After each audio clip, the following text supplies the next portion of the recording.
And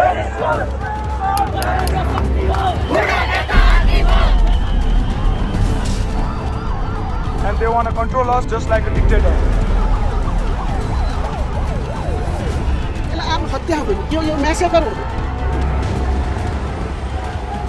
అసలు మన భారతదేశం చుట్టూ ఏం జరుగుతుంది? ఒకప్పుడు బంగ్లాదేశ్, తరువాత శ్రీలంక, ఇప్పుడు నేపాల్. అసలు నేపాల్లో ప్రొటెస్టులు ఎందుకు జరుగుతున్నాయి, ఎలా జరుగుతున్నాయి, దాని వెనకాలన్న కారణాలు ఏంటో మనం ఇప్పుడు ఈ వీడియోలో తెలుసుకుందాం.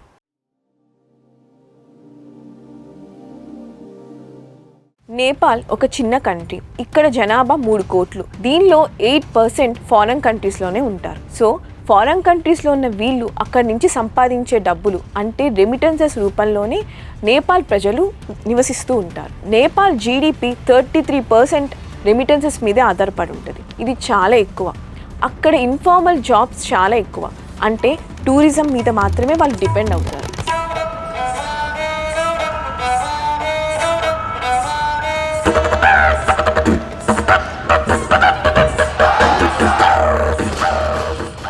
నేపాల్ ఒక పూర్ కంట్రీ. వాళ్ళకి వేరే జీవనం అంటూ లేదు. ఇవన్నీ పెట్టుకుని కూడా అక్కడ తరతరాలుగా ఉన్న పొలిటీషియన్స్ వాళ్ళ పిల్లలు మాత్రం హాయిగా లగ్జరీస్ని ఎంజాయ్ చేస్తూ సోషల్ మీడియా అకౌంట్స్లో ఆ కార్స్ని, ఆ లగ్జరీ ఐటమ్స్ని పోస్ట్ చేయడంతో ఒక యంగ్ కంట్రీ అయిన నేపాల్లో యువతకి కోపం వచ్చింది. కోపం వచ్చి బగ్గుమని మండిపోయింది. నేపాల్ మాత్రమే ఇప్పుడే పుట్టిన ఒక యంగ్ కంట్రీయా? కాదు. ఇండియా కూడా యంగ్ కంట్రీనే. కానీ ఇండియాలో సగటు భారతీయుడి వయసు 29 సంవత్సరాలు మాత్రమే. కానీ నేపాల్లో 24 సంవత్సరాలు మాత్రమే. ఇవన్నీ చూసిన నేపాల్ ప్రజలు రోడ్ల మీదకి వచ్చి ప్రొటెస్టులు చేశారు. కోపంతో రగిలిపోయారు.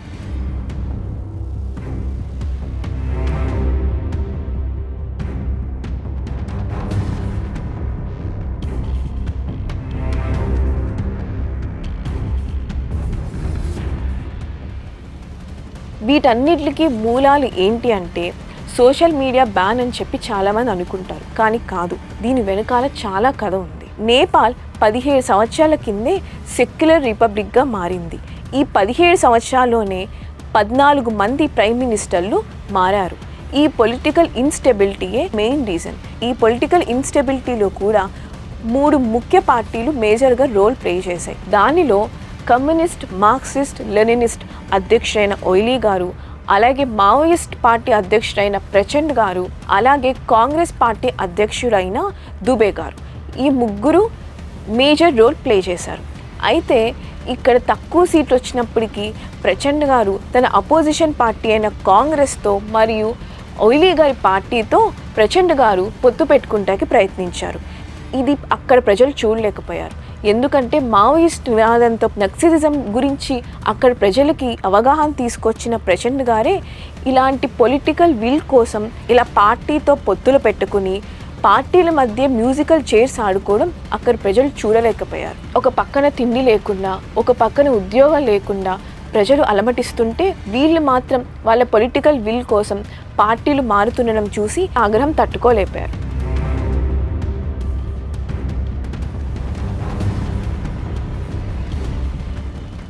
దీని తోడు అక్కడ ఎన్జిఓ అయిన హమీ నేపాల్ అనే ఎన్జిఓ కూడా ఈ యూత్ ప్రొటెస్ట్ వెనకాల చాలా మేజర్ రోల్ ప్లే చేసిందని చెప్పచ్చు.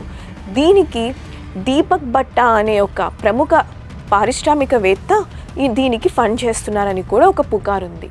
ఇవన్నీ పక్కన పెడితే ఇప్పుడు రాబోయే కాలంలో నేపాల్ ముందున్న ఆప్షన్స్ ఏంటి, అక్కడ యూత్ దేన్ని కోరుకుంటున్నారు అనేది ఇక్కడ తెలుసుకోవాల్సిన విషయం. ఇప్పుడు అక్కడ యూత్ ఐడియాలజీ ఉన్న ఓయిలీ, ఒక ఐడియాలజీ ఉన్న ప్రచండ, వీళ్ళందరూ కాదు, మాకు ఐడియాలజీయే లేని నాయకుడు కావాలి, మాకు ప్రజల వెల్ఫేర్ కోసం క్వాలిఫై అయిన ఒక పొలిటీషియన్ కావాలని కోరుకుంటున్నారు. ఇప్పుడు వాళ్ళ దగ్గర ఉన్న ఆప్షన్స్ రెండే. ఒకటి బాలెన్ షా. ఈయన కాఠ్మండు మేయర్. ఈయన మన ఇండియాలోని కర్ణాటకలోనే ఆయన చదువు పూర్తి చేసుకున్నారు. ఇంకొక ఆప్షన్ రాష్ట్రీయ స్వతంత్ర పార్టీ అధ్యక్షుడైన రబీ లాంఛా. వీళ్ళిద్దరే వీళ్ళ ముందున్న ఆప్షన్. వీళ్ళల్లో బాలెన్ షా గారు ఒక ర్యాపర్. ఈయన అక్కడ చాలా ఫేమస్ కూడా. అలాగే ఈ రబీ గారు అక్కడ పాలిటిక్స్లోనే ఉంటూ యాంటీ కరప్షన్ నినాదంతో ముందుకొచ్చారు. వీళ్ళిద్దరే వాళ్ళకున్న ఆప్షన్. ఇంత ఆగ్రహంతో ఉన్న నేపాల్ ప్రజలను కట్టడి చేయాలంటే మిలిటరీ ఒక్కటే ఆప్షన్. ఈవెన్ మిలిటరీ కూడా మాకు ఒక ఐడియాలజీ లేని వెల్ఫేర్ కోసమే చూసే ఒక నాయకుడు వచ్చేంత వరకు మేమే నేపాల్ని పరిపాలిస్తామని చెప్పి మొన్న స్టేట్మెంట్ కూడా ఇచ్చారు. ఇవే కాకుండా అక్కడ పొఖారా ఎయిర్పోర్ట్లో జరిగిన కరప్షన్, ఇంకా భూటాన్ నుంచి రెఫ్యూజీస్ని ఇల్లీగల్గా వెస్ట్రన్ కంట్రీస్కి పంపిస్తున్నారని పుకార్లు అక్కడ పొలిటికల్ లీడర్స్ మీద ఉన్నాయి.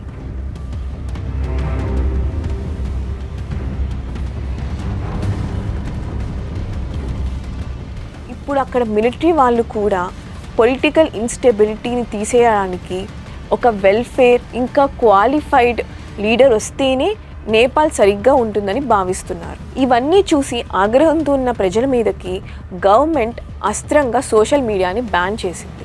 కానీ ప్రజలు సోషల్ మీడియా బ్యాన్ కాదు, కరప్షన్ని ఆపండి అనే నినాదంతో రోడ్ల మీదకి వచ్చారు. ఇది చూసిన ప్రభుత్వం దీనికి తిరుగుబాటు చర్యగా కాల్పులు స్టార్ట్ చేసింది. దీనిలో 19 మంది చనిపోయారు.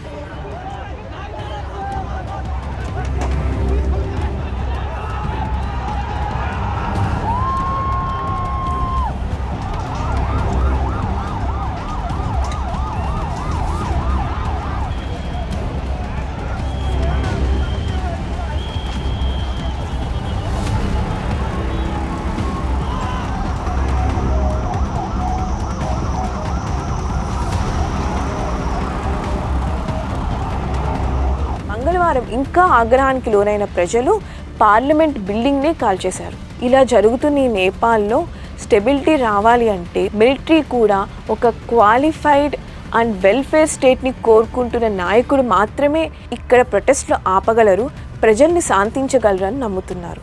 ఒక మంచి లీడర్ దొరికేంత వరకు మిలిటరీ రూలే ఉంటుందని చెప్పి స్టేట్మెంట్ రిలీజ్ చేశారు.